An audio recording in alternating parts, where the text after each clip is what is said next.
क्षण में बदल जाता है महाराज, पता नहीं चलता इस लोक मत को। रावण हैरान हो गया महाराज इस लोक मत को देखकर। हनुमान जी गए महाराज, अशोक वाटिका जलाई तो पकड़ लिया महाराज हनुमान जी को, रावण के सामने लाए तो बड़ी चर्चा हुई, क्या इसे दंड दिया जाए। तो कहा बंदर की ममता पूंछ में आग लगा दो।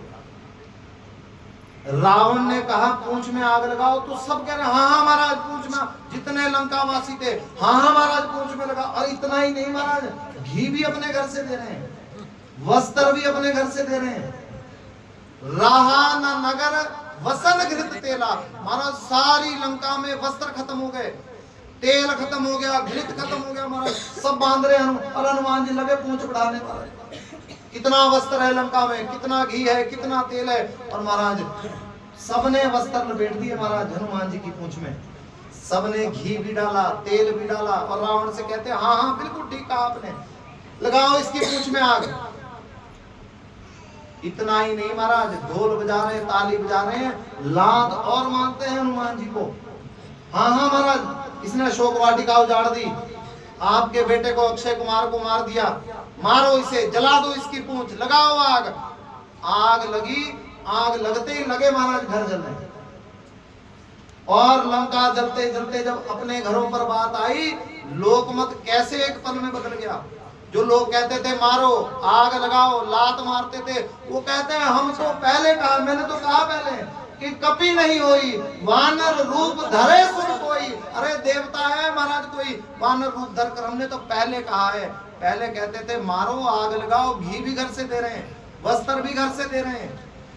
और बाद में कहते हैं ये हमने तो कहा कि कपि नहीं होई वानर रूप धरे सुर कोई, देवता है महाराज। ये लोकमत कब बदल जाता है। हैरान हो गया महाराज रावण सुनकर कि महाराज पहले कह रहे थे मारो, आग लगाओ, घी भी दिया, वस्त्र भी दिए, और अब कह रहे हैं महाराज कोई देवता आया था, हमने तो पहले कहा, किसी ने सुनी नहीं हमारी बात। ये है लोकमत महाराज। इस लोकमत को कहां तक संतुष्ट किया जा सकता है। मैंने कहा विवाह में कितनी तैयारियां कर लो, कितना कुछ खिला दो महाराज। मैंने कहा सोने के ग्रास भी खिला दो, फिर भी महाराज कमी निकालने वाला जाते हुए दाल में नमक ज्यादा बता जाएगा। इंतजाम तो बढ़िया था, पर दाल में नमक का बता महाराज, कोई ज्यादा कहेगा कोई कम कहेगा। ये लोकेशना हमारे जीवन में ना हो। मैंने कहा खूब उत्सव हो हमारे घर में, खूब अच्छे से अच्छे अनुष्ठान हमारे घर में हो, विवाह आदि सारे कार्य हो, लेकिन लोकेशना से नहीं, लोगों को दिखाने के लिए नहीं।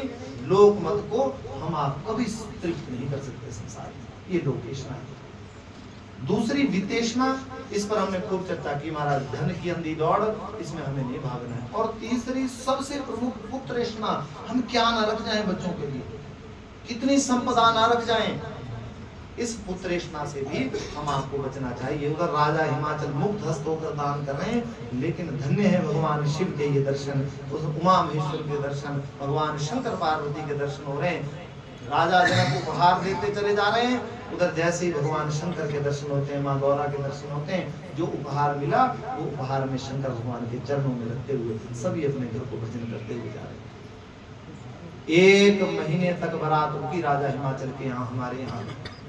ब्रह्मा जी कहते हैं अब वो घड़ी आ गई महाराज, जब महाराज उस पुत्री को अपने परिवार से महाराज लेना है। राजा हिमाचल विदा तो कर रहे हैं, अभी महाराज गौरा अपनी माँ मैना के गले से मिल रही है, लेकिन वो आंसू पिता की आंखों में पहले ही आने लगे महाराज। सबसे कठिन वो समय एक पिता के लिए महाराज, पिता में इतना धैर्य होता है, कितना नुकसान हो जाए महाराज, धन का नुकसान हो जाए, कितना भी इस संसार में नुकसान हो जाए, कुछ भी हो जाए, पिता सहन करता है। लेकिन महाराज बेटी की विदाई के समय इस संसार का कोई पिता नहीं है जिसकी आंखें ना हो। अपने आंसू छुपा रहे हैं महाराज राजा जनक, जग जाहिर ना हो जाए कि राजा की आंख में आंसू हैं। लेकिन कब तक वो धैर्य रहता। महाराज पार्वती जी जाते हुए पिता के जैसे हृदय से लगी, महाराज झरझर करते हुए आंखों से आंसू बह गए, आंसू बह गए। राजा हिमाचल ना चाहते हुए अपने उस बिटिया को महाराज उस पालकी में बिठा रहे हैं। महाराज भगवान की शंकर की बारात राजा हिमाचल के यहाँ से कैलाश धाम की ओर जाती है। कैलाश धाम पे पहुंचते भगवान शंकर ने जितने देवता आए थे, देवी देवता आए थे, सभी को यथा योग्य सम्मान देकर महाराज उपहार देकर सभी देवताओं को विदा किया।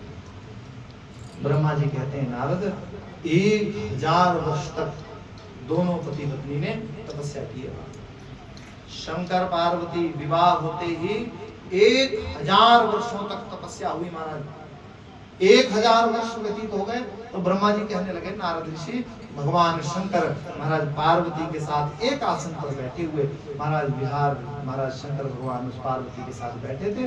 लेकिन उसी समय देवताओं ने महाराज उस तारकासुर के आतंक से आतंकित हुए भगवान शंकर से प्रार्थना करने के लिए आए कि महाराज आपके यहाँ कोई संतान हो जाए, आपके यहाँ संतान होगी तो महाराज वही उस तारकासुर का उद्धार करेगी।